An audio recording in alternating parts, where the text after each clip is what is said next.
get down here? You're acting aggressive because you drank too much alcohol. What do you do? I am a writer, a doctor, a nuclear physicist, a theoretical philosopher. But above all, I am a man, just like you. Good evening, ladies and gentlemen, boys and girls, and welcome back to another exciting week at the movies. This week we'll be talking about The Master. He's dangerous. And he will be our undoing if we continue to have him here. If we are not helping him, then it is we who have failed him. Perhaps he's past help. Or insane. The Master is a film that is so dense and poignant that it's impossible to get across how great it is in just a 2-minute review. The real maestro here, and the man who deserves the most credit, is Paul Thomas Anderson. His script for The Master and the way he puts this film together is so multi-layered that I felt as if I was watching 2 different movies each time I watched it. The first time I found myself honing in on the religious aspect of the film. I noticed the depth of the characters, of course, and wanted to let myself explore their personal turmoils and relationships more deeply, but I mostly found myself enraptured by the thematic resonance of the cause itself. Just for clarification, the cause is the name of the new religion that Phil Hoffman's character Lancaster Dodd, or Master as many call him, has manifested in the early half of 1950. Many will find some striking similarities to Scientology in the cause, but Anderson has correctly positioned it as a new or separate religion all its own. This is brilliant because it allows him to paint a broad stroke over the entire idea of religion in general. In watching this film, I was able to simultaneously see a scathing critique of how insane the idea of birthing a religion is, but also feel that I finally understand why people feel drawn to it in the first place. The latter of those two is the more revelatory for me as a non-religious person, but if you are open-minded and a person of faith, it may strike you in an entirely different way. The difficulty of this accomplishment is monumental and cannot be understated. However, what people will mostly concentrate on here are the performances. At a certain point in this film, you don't even think about the actors anymore. Joaquin Phoenix and Philip Seymour Hoffman completely become the characters of Freddie Quill and Lancaster Dodd. It is a total immersion from their mannerisms to their dialect to just simply the way that they carry themselves. Amy Adams is also a revelation as Lancaster's wife here. She's in almost every sequence in the background and she's always on point. I think all 3 of these actors will be nominated for Academy Awards come the beginning of next year. I also think this film will get nominations for Mihi Malamar Jr., who is taking over for Robert Elswit as the cinematographer. He shoots this thing in a beautiful 65mm that is just unforgettable. And Johnny Greenwood's amazing score that underlies everything in this film. The Master is a true masterpiece of modern cinema that you would be doing yourself a disservice to miss. Even if you don't like it, which I think you will, you won't forget it. 4 stars for The Master. Gus Lobel's one of the best scouts baseball's ever seen. The guy that signed Dusty Baker, Dale Murphy, Tom Glavine. Gus Lobel. Well, what are you fellas staring at? I'm not a pole dancer.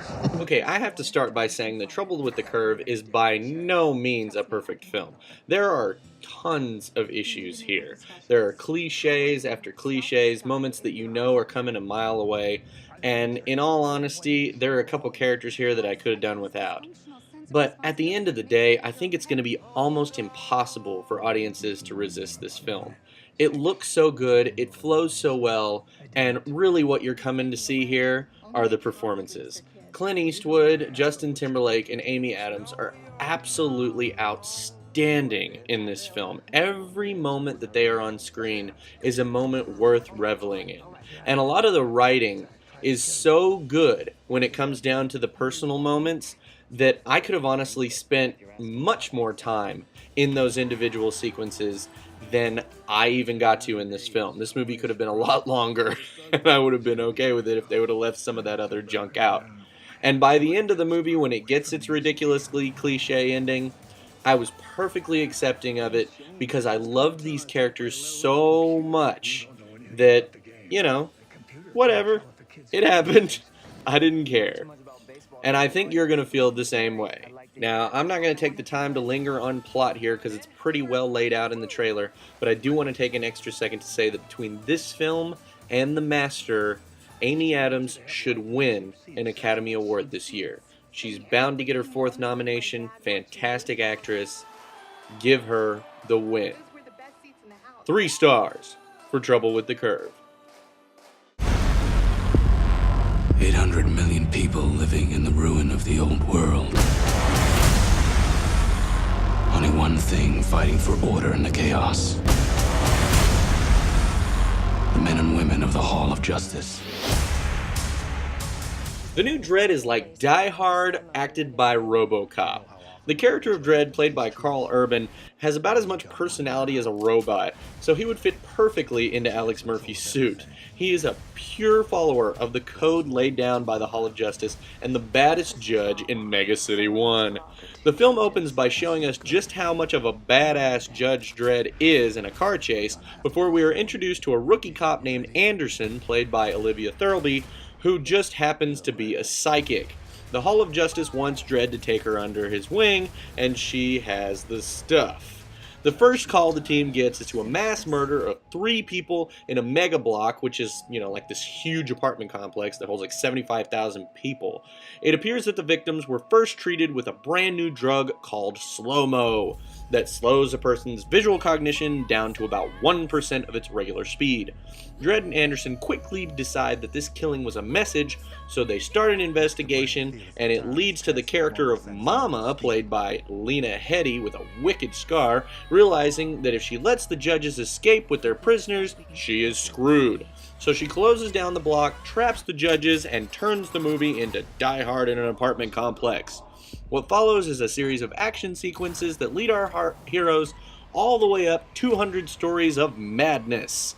There are a lot of neat slow motion tricks and some cool stuff involving the psychic abilities, but really the only thing that seems to matter for director Peter Travis here is making sure that we have a good and bloody time. I certainly did. 3 stars for Dredd. I got him. Try to run. Pit him, man. Pit him. I see you guys out here being good little company, man. It's all fun and games. You get to run and jump and fight and shoot. I'm down with that. Watch your 6. Maybe I'm a filmgoer of a time soon to be long forgotten, but I like to see what's going on when I'm watching a movie. I like to look at the characters when they speak. I like to be able to visualize individuals when they are fighting. I like to know what's going on in a burning building before they get out of the building. If there's an important and emotional close-up of a character, I think it should be lit enough that I can discern that emotion. If there is a chase scene, I should be able to tell who is shooting and why they are shooting. If a character is walking, I should have some idea of time and space. If an actor is thinking, then I should be able to see their eyes and not be looking up at their chin. If it is nighttime, I should be able to see things that are happening, and I should never have to close my eyes 3 times in a movie because the camera is shaking so much that I'm getting dizzy.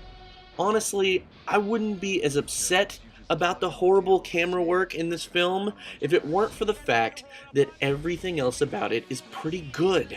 The performances by Jake Gyllenhaal, Michael Pena, Anna Kendrick, and so many more are perfect, especially Gyllenhaal and Pena, who play Officer Brian Taylor and Officer Zavala.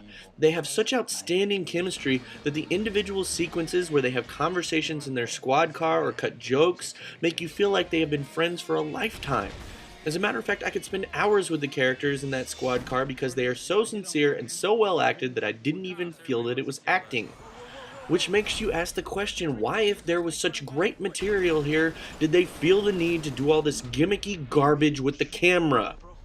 Sometimes, no matter how good a story is, if it looks bad, it is just bad. 2 stars for End of Watch.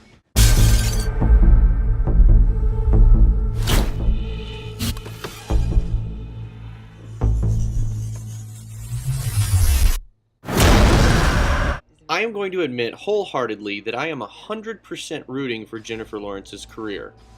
However, I cannot get behind this piece of crap. The movie opens with a strangely shot sequence where a little girl murders her parents.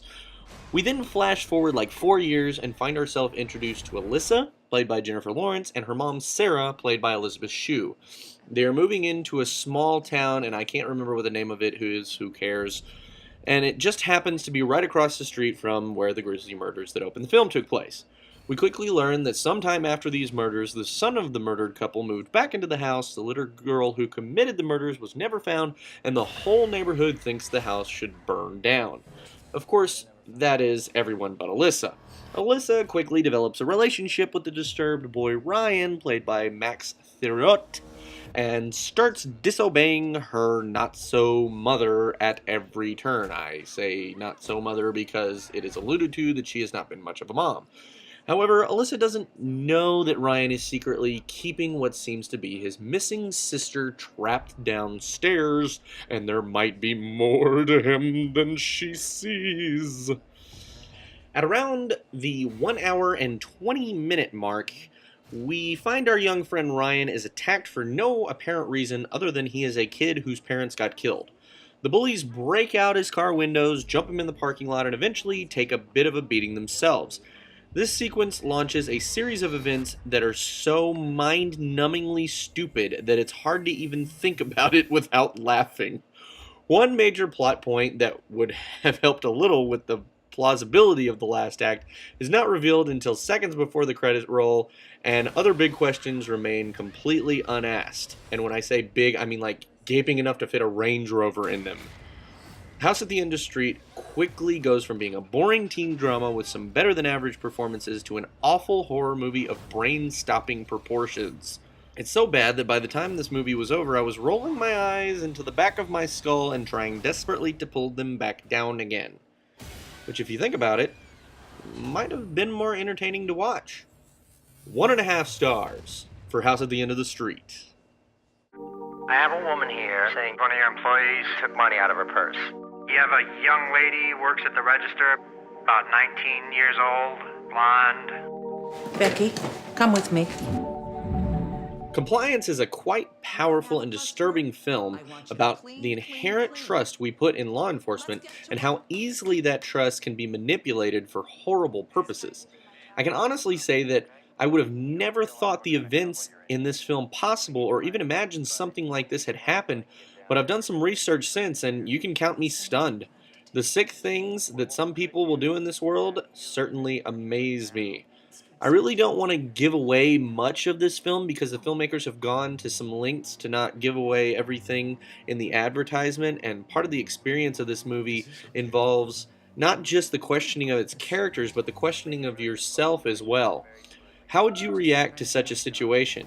It's easy to sit back and say what you would do when told of such a crazy story, but when thrown into the middle of it, you are forced to experience what it was like. I can say after seeing it and knowing what I already know that I'm sure what I would do, but it's hard to know whether someone similar to me would do the same, and even harder to judge what they do in what they believe to be proper compliance. Compliance is a rough but rewarding ride, a movie that shines a light on something that your average day American doesn't think about often. I can honestly say that I never thought about this subject before. However, after this movie, it will be hard for me not to look at how police compliance should work in the same way again. 3.5 stars for Compliance. That's going to do it for this week's show. Be sure to tune in next week and we'll have a brand new review of one of the best movies of the year, Looper.